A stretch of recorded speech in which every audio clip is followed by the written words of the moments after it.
In today's video, you'll see how marine worms battle for supremacy to reproduce, and you're also going to find a creature that switches sex just so it doesn't go extinct, and lastly, the Suriname toad that grows its eggs on the skin before it's fertilized. All these and more you'll see if you stay tuned. Number 10. The Stingray. Stingrays are giant ocean dwellers that feed on mollusks, crustaceans, and planktons. Even though they're not aggressive, they have powerful venom that can be fatal if not treated. There are countless interesting facts about these animals, especially their reproductive patterns. When it's time to mate, females release electrical signals in the water and the males interpret it immediately. Males then move towards them to court and fertilize their eggs. The mating period lasts for 7 months before the female ovulates. If you see two stingrays swimming closely, the chances are that they're from the opposite sex and are currently mating. This animal is viviparous, meaning they do give live birth. The young live inside their mother's body and feed on the eggs there, and seeing that this animal breaks out of the norm and gives birth to its young is a pretty exhilarating sight. Number 9. Marine flatworms. Marine flatworms appear in a riot of colors. Also called the Persian carpet flatworm, their sex life is one of the most exciting stories you're going to hear today. The reason for that is because each worm is a hermaphrodite, meaning that it has 2 penises. When they meet, they create a fence with their penises and try to inject sperm into their partner while avoiding getting inseminated. These duels last up to 1 hour and are so intense that the worms suffer permanent stab wounds. The winner of the contest is the worm that succeeds in injecting sperm on the other partner first. Not only does the winner become the father to more offspring, but it also goes home with lesser wounds compared to the other worm that was defeated. The loser is badly injured, plus it has more fertilized eggs to carry as well. Researchers believe that flatworms evolved into this kind of elaborate sexual battle because being pregnant comes with a high cost in terms of effort and energy. The dad goes away without bearing responsibility for the child, and it finds another prospective loser to try its tricks on. Number 8. Larger Pacific striped octopus. The Pacific striped octopus lives a solitary life for some reason, and that reason might be cannibalism. You see, cannibalism is common among them, especially sexual cannibalism. There are countless occasions when a female mates with their male counterpart and then swallows him after strangling him to death. The Seattle Aquarium in 2016 banned the mating of this giant octopus for fear that the males might kill the females afterwards. Despite the violent tendencies of these animals, they are less studied and do not have a scientific name. What we do know about them is that they have 8 remarkable legs, and males and females share dens and feed on each other in what they termed mating. They are known to form colonies of up to 40 individuals despite living solitary lifestyles. While females die shortly after their eggs hatch, the males die after mating, as like I said. This animal lay clutches of eggs for up to 6 months, thereby giving them multiple mating opportunities, unlike their cousins that have just 1. Number 7. Pololo worm. When the timing of the lunar cycle is right, swarms of pololo worms rise to the surface of the sea from Indonesia to the South Pacific, and as they move upwards, they burst apart and release gooey clouds of sperm and eggs. The rising is a great occasion for locals, and the worms can either be baked, fried, or eaten raw. In the 1890s, researchers and everyone wondered why they had light-sensing eye spots, yet they didn't have eyes, mouths, or even heads technically.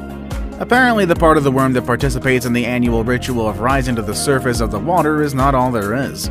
The other half of its body remains tucked in hard corals and rocks. Before spawning time, the worm develops a special segment on its back that is filled with sperm or eggs, and depending on the cues from the moon, the rear end breaks off and floats to the water surface to get fertilized. Number 6. Blue-banded goby. Many fish species switch from one sex to the other depending on their social status, age, or size. The change itself is often constant except when it comes to tropical gobies. These animals are highly social and live in crowds of up to 120 fish per square yard. Each of the groups is headed by a size-based hierarchy of several females below the man. For gobies, it's ideal to be king. Males have more opportunities in their genes than their female counterparts, who are limited by the number of eggs that they can lay. When the male from the group dies, the biggest female then changes sex and takes on the role of the deceased partner. When there are no females in the pack, the males can then turn to females and reproduce. The smaller and more submissive fish switch their testes for ovaries, while the bigger ones remain males and mate with the new females. This gives an entirely new meaning to kissing the homies goodnight.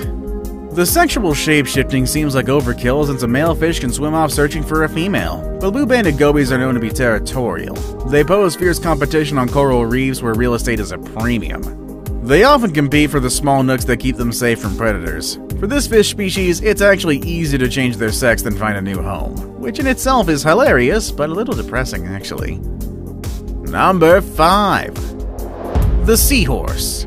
The norm in the animal kingdom is that females produce the eggs and the males fertilize them. While this mystery is pretty clear to scientists, researchers are struggling to understand why the reproductive patterns of seahorses are different. This animal is the only vertebrate where only the males get pregnant. To be clear, there are lots of other males in nature that hold fertilized eggs in their mouths, and for instance, animals like the cardinal fish and Darwin's frog stick eggs to their bodies. But you gotta admit, seahorses are cooler. Seahorses also take their dad duties to an entirely new level. They ensure that the eggs in their pouches get sufficient oxygen. They also even have contractions while giving birth, plus they have the right genes to produce nutrition for the eggs.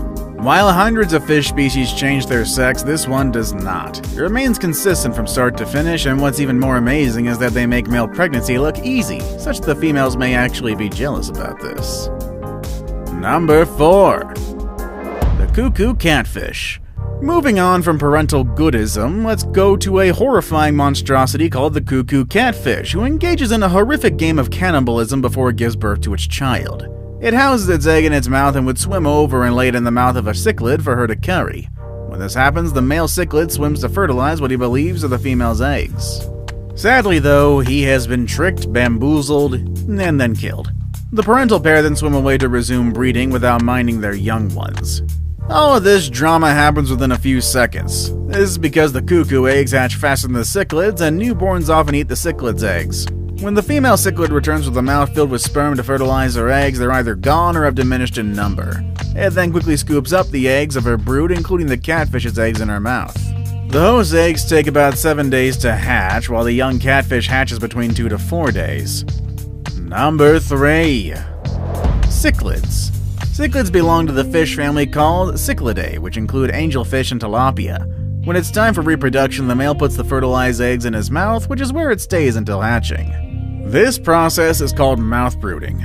During this period, males are unable to eat. Sometimes the female fish carries the fertilized eggs in their mouth and would exchange with males. This in turn is called biparental mouth brooding.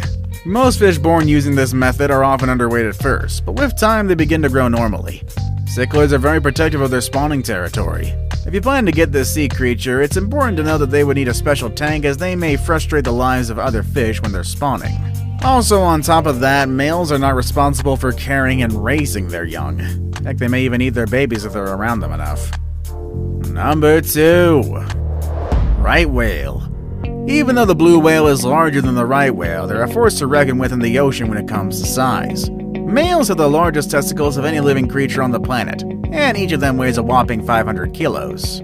Based on this animal's body size, one wouldn't expect their testicles to be that big. This oversized organ is the result of this animal's peaceful nature, and the males rarely fight over females, but male-to-male clashes are common among them. Most fight scenes occur in the female reproductive tract.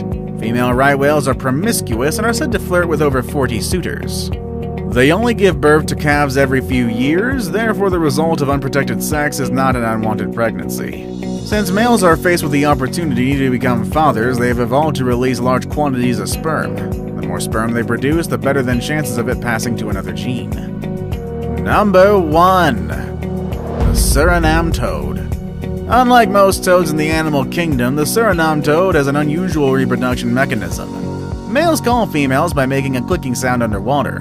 When a willing female hears it, she releases 60 to 100 eggs, while the male fertilizes them and pushes the eggs on her back. They then stick to her skin. After a few days, the skin grows up around the eggs, thereby forming something like a honeycomb structure before enclosing it completely. Even after hatching, the eggs continue to develop under her skin. When it's ready, the fully formed toadlets push themselves to loosen the female's skin.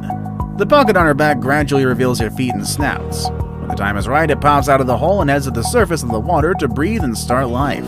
These tiny babies start snapping at food almost immediately, even if it means feeding on their siblings. The mother then sheds her skin in anticipation of another breeding season. See you all next time!